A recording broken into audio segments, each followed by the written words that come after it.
We'll turn the lights on now. Shall we? Okay, thank you. So we did an impromptu performance at 4 o'clock, which was a dress rehearsal for the dress rehearsal. Because really these are works in progress, except for the last two pieces that you saw. And we wanted to open it up to ask you if you have any thoughts or questions, or even those of you that were here for the earlier performance, how you saw things differently now that you've had more experience.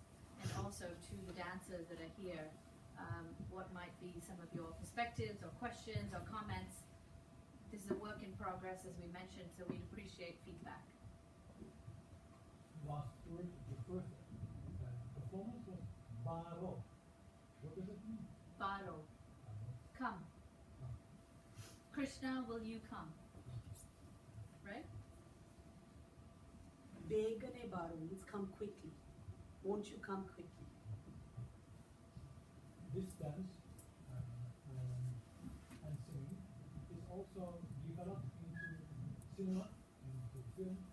Yes, it can be. In the same way, or it's already again developed into a different style? Different. Different. You mean like Indian cinema? Yeah, not like Bollywood. Yeah.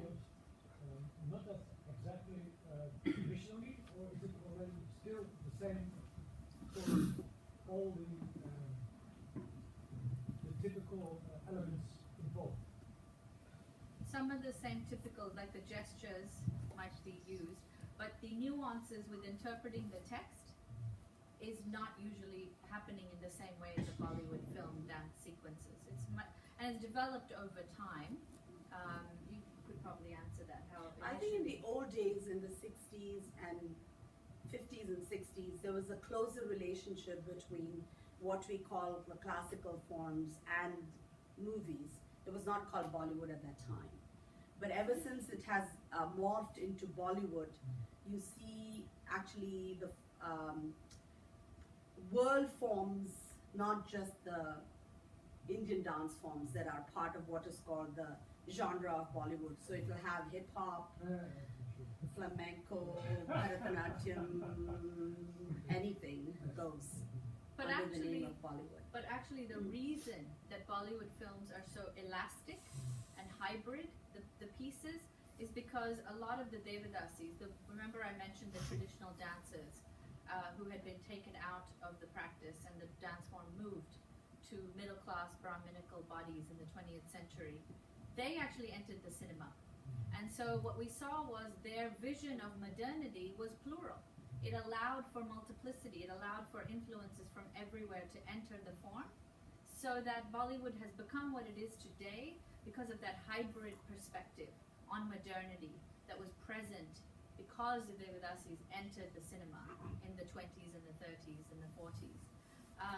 And it's kind of what's missing in Bharatanatyam, the classical form, because we stopped the experimentation, if you will, in the 40s and 50s to freeze the form, to make it look traditional and nationalistic, as I mentioned with Rukmini Devi earlier, rather than allow it to actually or allow it to show the hybridity, because the hybridity is there.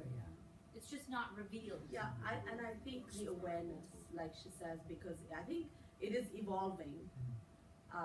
It has to evolve, otherwise it will not be a living tradition, you know. So it is evolving, but I think most people like to say that it's not, that it's an old form, it's from 2,000 years ago, which is not true. Even in my performance career, we can see how it is shifting and how it's changing and adapting. Now you present us a story in dance and movement, and when you were both dancing in a certain moment, and one was not exactly in the same phase as the other, it was very interesting, because that is almost a dialogue. Is dialogue, in this sense, also part of this tradition? That's a really good question. You could say that, again, if we talk about the form from the 1940s onward, it's a solo form that then became danced by many people also. So you could have it as a solo form, you could have it in group choreography. Like how I did now, how I did post-op production. I dance solo, and so every other character is just imagined. There is no young Krishna, there is no lover Krishna, there is no, everybody is visualized and imagined by the dancer. Yeah, that's the highest form. Just one person personifying all the deities. But I was wondering in how far also these characters are individually danced by. Yes. Do you remember I said Rukmini Devi created the Ramayana ballet in the 1950s because she was very much influenced by the ballerina Anna Pavlova to create ballet. So she created Ramayana ballets where people would take on characters. So there would be someone who played Rama, someone who played Sita, someone who played all the characters in the dance, right? That's true. That is still existent when you do a dance drama performance. But it's more common that you do solo performances, or if you see now, there's lots of group choreography, but most of the time, all the dancers will do something similar to each other. Or there will be patterning where they play off of each other, but the interaction where they actually interact with one another is still very limited. It doesn't happen so much in the 20th and the 21st century. However, prior to that, there were lots of examples of group, duets, trios, where the dancers would actually react to each other, perform with each other. Devidasis would actually not just perform on their own, they would also perform with others, and together there would be often a real sort of interplay going on. So what we try to evoke in the first piece, if you will, the longer sequence of the 30 minutes that we showed you, our Haldi Kumkum piece, is really to ask the question, what would it look like if we could take the essence of the form of Bharatanatyam, but not reproduce it, so that it looks like the form that you see on a stage, where you're distant from the audience, where the audience has to sit quietly and watch while you dance, and the dancer is in the costume, in the jewelry, with the flowers and the makeup, and there is a distance created, the fourth wall, that you cannot breach. So we wanted to really get back to the idea of what would it be like to have a more intimate setting where the audience is allowed to enter the piece, and how could we encourage audiences to enter the piece more easily. In the first time round, you interrupted me. Do you remember? You said, "Oh, you're from Australia? Is that why did your teacher tell you to jump like a kangaroo?" And it was fantastic, because I thought, wow, he's speaking. We didn't ask him to do it, but he's doing it. So he's feeling free enough. And I was thinking, wish he'd done that again. Because I think it really set the mood for a more free-flowing interchange between the audience, because I think audiences still feel like, well, we should not really say anything. We can't really enter. So we're trying to find ways to make the audience at ease so they will interrupt us and we can still work with that. How do we interact through improvisation? I was going to say something. Yes, Rishi, go ahead. No, like in the thing that I forgot it. So you were going to interrupt us. You were also going to say something? Yes, what is that? You forgot. You forgot. Oh. You're not supposed to forget, remember? This program is about The remembering. fact that you as dancers are talking is already so liberating. You know, usually it's non-verbal exchange, so we are respecting that. We're not going to interrupt. We couldn't Interesting. jump on stage and join you in the movement, but it's in your casual and inviting speech or talk that makes it so loose and that we are free that we can interact. That's Following your great. presentation. Yes, that's great. One of the things that who we're also working with is a postmodern choreographer, Susan Rose, from the US, as I mentioned before, and you saw it earlier. And she works a great deal with improvisation in postmodern forms, where she does use text and interruption. And one of the reasons that we connected with her is because we found that improvisation is present, but it's not revealed in the form. How is it that the improvisation on the text is happening? And how is the dancer, as I mentioned, an author? But that fact that she's an author isn't really clear when the music is going, when there's set rhythms and structures. So how can we reveal the ability of the dancer to speak? Not always speaking, but then how do we play with that?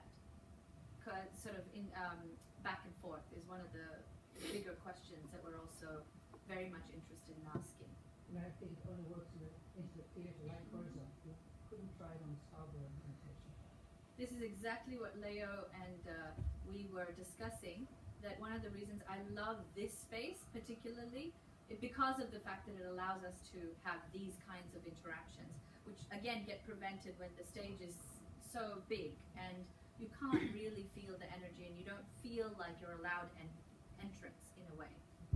And again, part of it goes back to the 19th century court and home performances that the Devadasis were doing, which allowed them to go back and forth between different spaces, formal and informal spaces, and spaces that are hybrid in between when they're creating their pieces and interactions with one another. One more question. Is there in traditional Indian dance also martial arts style of dancing?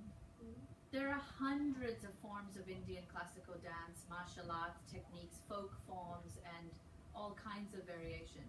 But for us, we're both trained in the form of Bharatanatyam, and that's the history that we wanted to address, because that is really much more polemic than, say, the Kalaripayattu, which is the martial art performance form that exists, which has a different history. Your style of dancing is connected to one province in India? Well, yes and no. Rukmini Devi was based in Chennai, and the form that she revived, called Bharatanatyam, became known as an Indian national dance form. So although it's from South India, it became Indian dance, nationally speaking. Although there are like 7 different classical forms from different regions, this is perhaps the most popular version that people generally know. And if you ask the audience, if you polled them, how many of you trained in Bharatanatyam? If you're trained in Indian dance, how many of you trained in Bharatanatyam? Okay, so how many of you learned another form other than Bharatanatyam? Few, yeah. So that's still quite rare. But primarily, the first form that you learned was Bharatanatyam, right? Usually the first form that we learn is that revived form. It's different, and it has a different history. Some of it is similar to the Bharatanatyam history, but it has a different trajectory altogether, which we will talk about another day. Rishi, I know you have your hand up, but I want to hear from Sharon.